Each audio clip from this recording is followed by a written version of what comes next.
everyone, it's Liz. Today I'm talking about the 5 mistakes investors make when dealing with buyers. If you don't know much about me, I have been coined the Dispo Queen for about 5 years now because I have helped not only countless other investors find buyers, but even for my own properties. And I can sell a property in 3 weeks or less, even if I don't have a buyer's list.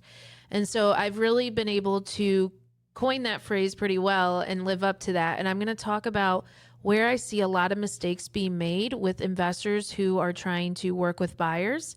And they'll have buyers ghosting them, lowballing them, or stalling. And I don't really think it's bad luck. It's just they tend to make one of these 5 mistakes when they're dealing with buyers.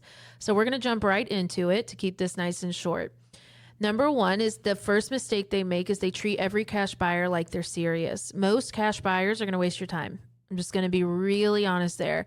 Real buyers are going to close and the rest kind of collect info and waste more and more of your time or say, I need to run the numbers. One of my favorite things I love to hear from buyers that makes me immediately step away is if the numbers work, I will buy it.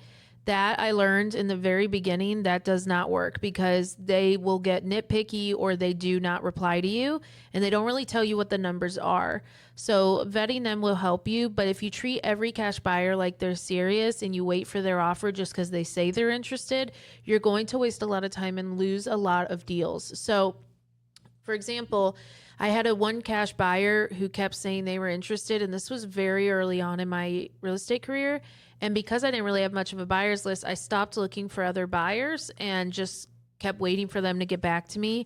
And I wasted my entire contingency period waiting for them to get back to me.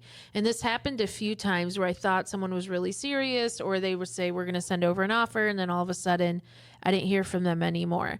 So what I recommend instead is you keep marketing until you have a contract in hand, until you have the offer in your hand and the EMD is with the title company. I do not waste my time and I'll just say it's first come, first serve. Once you get it in, that's great. Otherwise I have other buyers interested and it will go to whoever gets me the contract first. Then the second one, which we have talked about on a previous podcast, is using the same tired 70% rule as everyone else. And I've talked about this, so I'm not going to dive really deep into this, but you should check out one of the previous podcasts on this. But the 70% rule, if you are dealing with buyers who are sticking to that and your numbers don't match that, you're going to have a very hard time trying to find buyers and you're going to waste time with buyers who are just going to waste your time with numbers that they are stuck to that are archaic.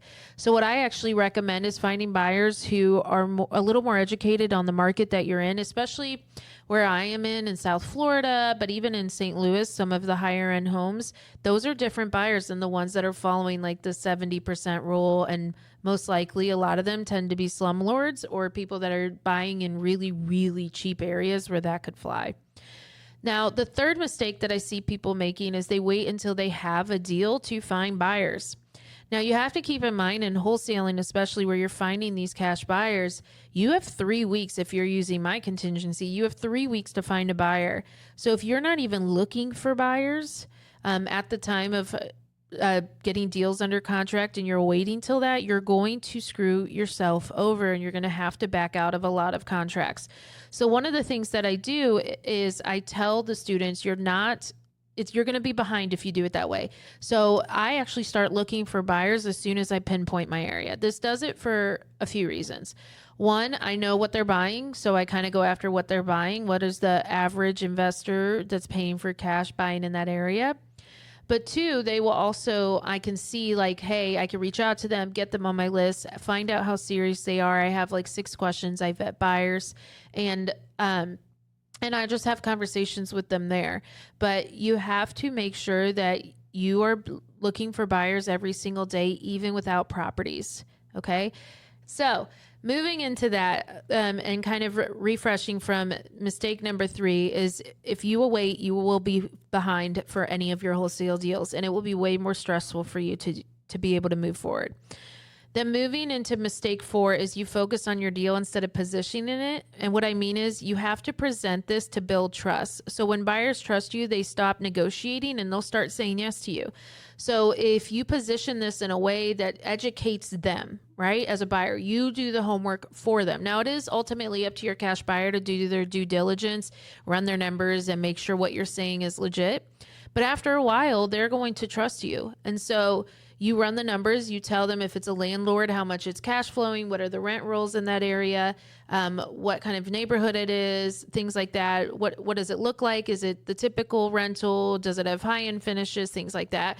If it's a rehabber, you're going to tell them what they'll make at the end of the day. So you can break it up and say, look, this is what the rehab cost is, but this is what you're going to take home at this price. And so they will learn to, like, really, because they'll confirm with their own numbers, and they will learn to trust you. But what we do as investors, that I see a lot of mistakes are being made, especially for new investors, is they just focus on the deal and they don't put any like real numbers out there for buyers to understand. And then they wonder why buyers aren't interested.